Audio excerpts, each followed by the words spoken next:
Good morning, folks. Ann here. Welcome to my channel. I'm at the cemetery this morning, and I'm not going to be able to do that climb because I have some other things I have to do.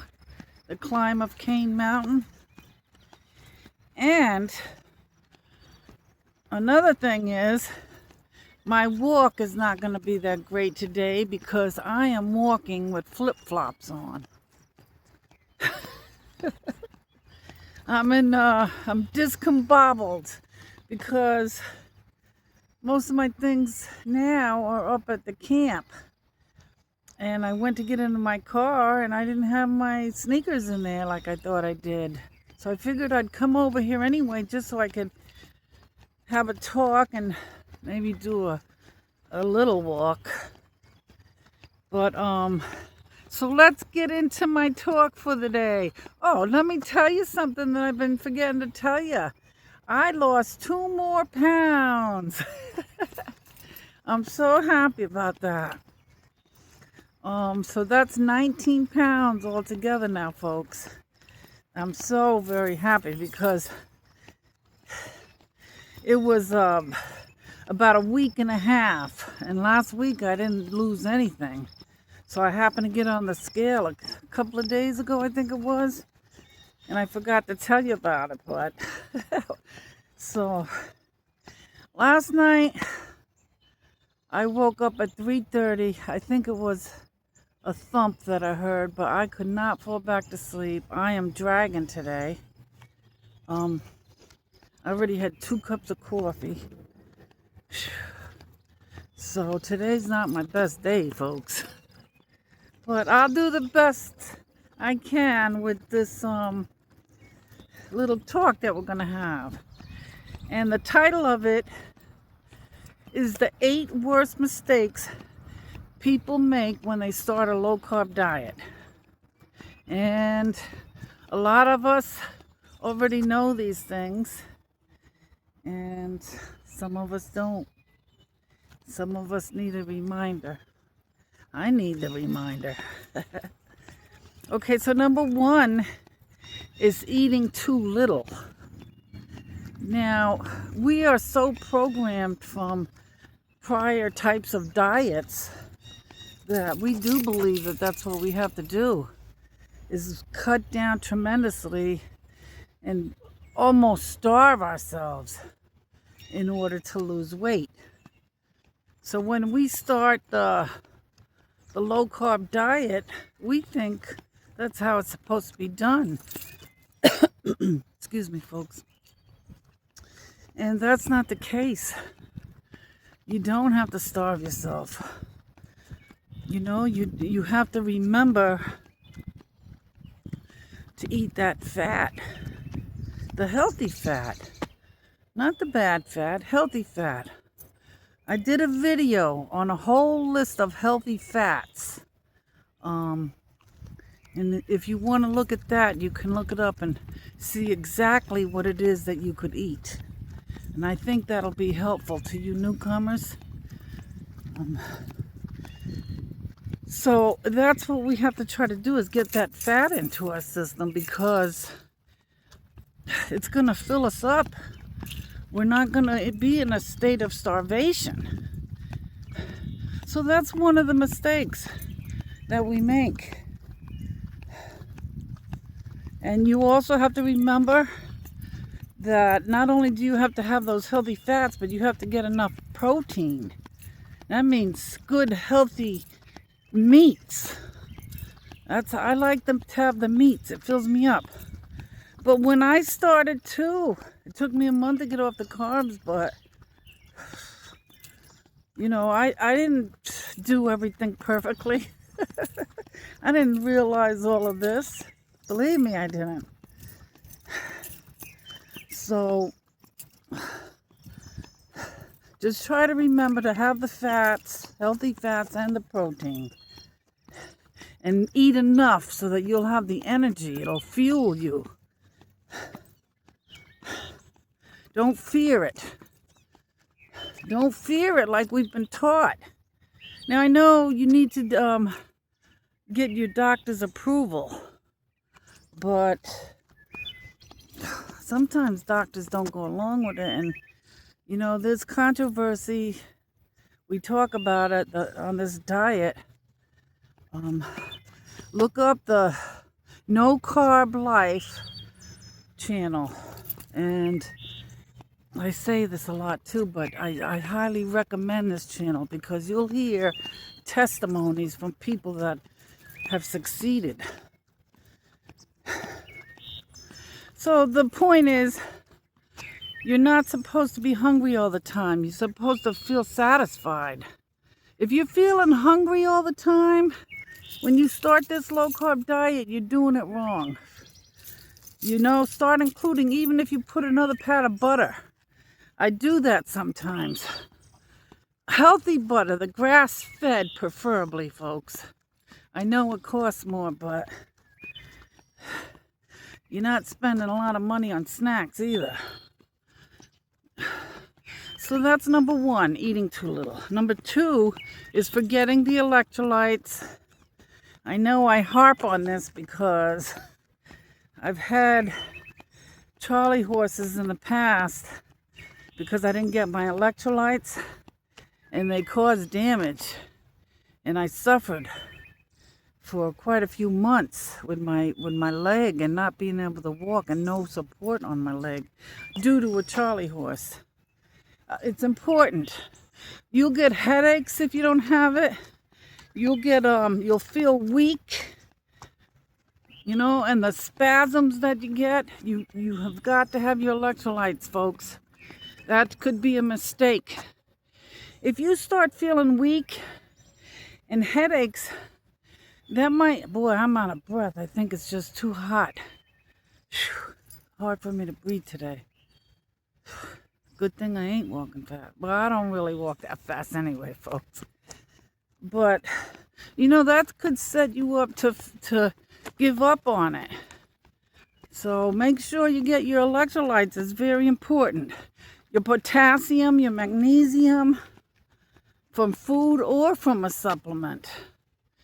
And anything you need to look up, you could find on the computer, you could find on other YouTubes, you could ask me, you could ask the community, and we could help you if you're having a problem with these things. And I'm still having problems too, folks. I'm learning. And number 3, biggest mistake, people think they can go into the store and buy all kinds of keto snacks. And that's going to replace their regular snacks. That's not so. First of all, you're still keeping the mindset that you need to snack constantly. And second of all, keto snacks are not what they say they are. Keto snacks are processed. There's too many ingredients in them. Keto snacks are not the way to go. Now, my snack is mostly, and I'll get to it, but I do buy chicharrones, and I like to snack on that every now and then. I don't eat much of it, but I do like to have it around if I do need to feel like I want to eat something. Those are the pork rinds. And they don't have sugar or carbs, anything in them. So stay away from those keto snacks because they could be sabotaging your diet. Boy, I'm not even walking straight today. I'm so tired. And bugs. So, the fewer ingredients that are on the label, the better. Don't eat that. Don't believe the packaging saying no sugar or whatever. It's not healthy, folks. It's all processed. It's not a real good food for a low carb diet. And number four,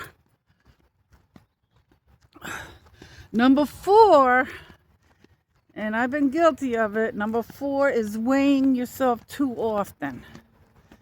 Now, I've tried to cut down to once a week, but this time I checked it like in a week and a half because that first week I didn't lose anything. And I know I've been good, so I got on it the other day before the week was up. And lo and behold, 2 pounds. So it's not good to be on that scale every day. Even once a week is probably too much, because that will discourage you to no end. This is one lap, and I actually am doing all right with my flip-flops. So I'm going to go around again. Don't get on that scale every day. It's not accurate. When you're on a low-carb diet, the water retention, it fluctuates constantly. And it will totally discourage you. And I know I feel discouraged when I haven't lost a pound. And I'm telling you not to do this. But I'm telling myself too, folks, we can't look at that scale all the time. It's not accurate. You have to go by how you're feeling. And measurement, they say to take your measurements, and I've been saying I'm going to do that. I still didn't order a measuring tape. Somebody reminded me of that, and I got to get with it too. But even without that measuring tape, now I got a long way to go, but I feel a difference, and my clothes fit differently. I'm really not ready to go down to the next size, but I'm comfortable in the size that I was in, which we won't go exactly where that was, but the size that I was in, or am in, was starting to get tight, and I was ready to go up to the next size before I started this in March. So, that means a lot to me. I might not be down a size, but the size that I was in fits me better. And go by that, and go by how you're feeling. Don't let that scale knock you down and disappoint you. It could do that, but like I said before, and like I was reminded, that you could be healing, and that's why the scale isn't budging. There's so many things that can be going on. You're doing the right thing. Let that be enough. And eventually you're going to see the changes. Don't make a big thing out of everything. Just go a day at a time. Just let it go. Let it go as it goes. If it's fast for some of you, that's wonderful. And for others, like me, I feel like it's slow, but I know I'm on the right track, and that has to be enough sometimes. Don't get all discouraged and bent out of shape and feel like a failure and give up because you're not giving it enough time, folks. Give it some time.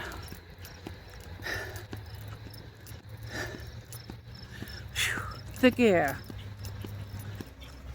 So that was number 4. Don't weigh yourself all the time.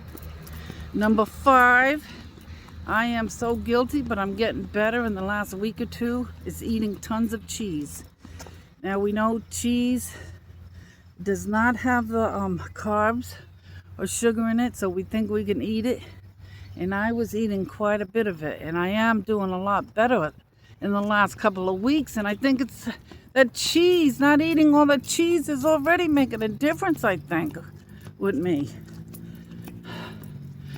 I think that cheese will definitely sabotage you. It's not, you want to feel full, but you don't want to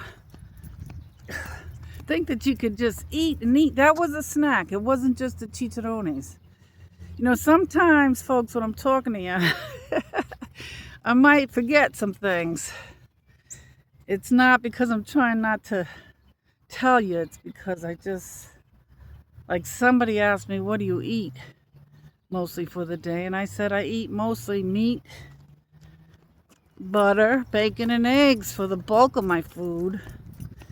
And I don't know if I mentioned the cheese or the chicharrones, but I don't mean to leave things out, but sometimes I just don't remember it and don't include it. But I do eat, and I eat sauces, like those meatballs I like from the store. It's covered with a little bit of sauce, and I eat that. I went out for chicken wings about, how long ago? A month ago. And I had the ranch dressing with it. You gotta, sometimes you gotta lighten up a little bit. That isn't bad, I don't think. Once in a blue moon having something like that. But nuts, we've heard all our life of how healthy nuts are, and they are. I'm sure they are, but I don't eat them because of my diverticulitis. But I know people that could sit there and eat a whole big jar of nuts in one sitting and think that it's healthy, but it's not. That could stall your weight loss. So don't think you could just eat the healthy food. And a lot of ketovores and carnivores don't even eat nuts and things, and certain vegetables because there's oxalates in them. Now, I don't know how bad nuts are for oxalates, but like I said, I don't eat it because of my diverticulitis. Avocado is really the only thing I trust. And that's a healthy fat, and it helps to fill me up. But I could eat other things too, and I'm not saying I never will, but I might start introducing some. I'm not sure which direction I'm going to go. All I know is I'm feeling good now, so I'm going to keep it in this direction. Number 6, snacking constantly. Always reaching for something to eat. Never satisfied to just sit quietly. Your brain has all that noise. And that probably is going to happen until you get rid of the carbs. You will probably have a lot of chatter going on inside your head. What can I eat? What can I eat? But once you get into your ketosis, now I know some of you are not going to reach that part. You don't want to. But once you cut down significantly with the carbs, you're still going to have less chatter going on. You're going to be in more control because you're not going to have sugar spikes, whether you're in ketosis or not. So, constant chatter. Number 7 is having the heavy cream all day long with your coffee. Now, I'm using half and half, and I already had 2 cups of coffee this morning, and I will be having more coffee. And that means more half and half because I can't drink it black. But like I said, sometimes you just have, and I still drink Diet Pepsi too, and I'm sure I'll be having that today because I'm running on empty. Life goes on. And if you do something that isn't exactly by the book, don't kick yourself in the rear end over it. Get through your day the best you can. Be aware of what you did and try not to do it again. But so the air must be thick. I don't know why I'm breathing like this. I wouldn't have been able to climb Cane Mountain this morning with lack of sleep and this air. But we'll get out there one of these days soon. I hope if it'll cool off a little. And number 8, folks, is overcomplicating your meals. And because I'm not a cook and I don't like to cook, I don't have that problem. That's one thing I could say. I do not have that problem of overcomplicating my meals, thinking that I have to make something fancy. I don't do it. I try to cook things up all at once and leave it in my refrigerator where I could just warm it up and have a bunch of different things I could choose from. And I keep it simple like that. Now, I know there's some wonderful different recipes out there. And if you are into that, I would check out Laura Spath, because I've watched many of her videos and she is just perfect. She She comes up with so many ideas. She shows you how to cook it. She shows you what to eat when you're out in restaurants or when you're traveling. And she is a person that has lost a lot of weight, so she completely understands. She feeds her family, her kids, and she's awesome. Laura Spath, Spath on YouTube. And that'll give you so many ideas if you're into having different, getting more into it. But I don't like to cook. So I keep it simple. And it works for me, folks. I don't feel like I'm deprived. My food is so tasty the way that I cook it, just simply. And that's how I do it. So many times we can overcomplicate things, not just in what we're eating, but everything. Like even, how we used to count our calories, or even how I used to count the carbs. I don't even do that anymore because I know my carbs are so low. And now I know some sneak in there that I'm, but not every day, not often. I checked I don't even check to see if I'm in ketosis as much as I used to. I check it like once a week, and I checked it last night and I'm still in ketosis. And I'm sure that I've had some carbs during the week that might have influenced that, but folks, don't overcomplicate it. That's the beauty of this diet. It's so easy. There's no numbers involved. You don't have to calculate and check your macros. Or I don't even know how you say that because I never checked that. I think there's a lot that could be involved in the checking all that, but I never got deep into that. I only checked, back in the day, I checked my calories every single day, writing it down, counting them. This diet is not like that. You stick to the main things like the meats, butter, bacon, and eggs. And for those of you that are in the low carb or keto, there's the vegetables. There's vegetables you could eat, and low carb. You have a lot of other foods that you can include. But if there's something that's bothering you, of course, you want to do the elimination diet. Now, I'm touching on things that I've touched on quite a bit before, but I just wanted to. I went 2 times around. And I think I'm going to call that a walk. A walk with flip-flops on. Folks, so watch out for those mistakes that can sabotage your diet. Because you could be doing just one of them and that scale won't move. And don't get on the scale all the time. I'm reminding myself too, folks. We could do it. Don't make it complicated. And just take it a day at a time. Folks, I love you guys. Thank you so much for being here, and I'll see you in the next one. Have a great day and a wonderful weekend. Bye.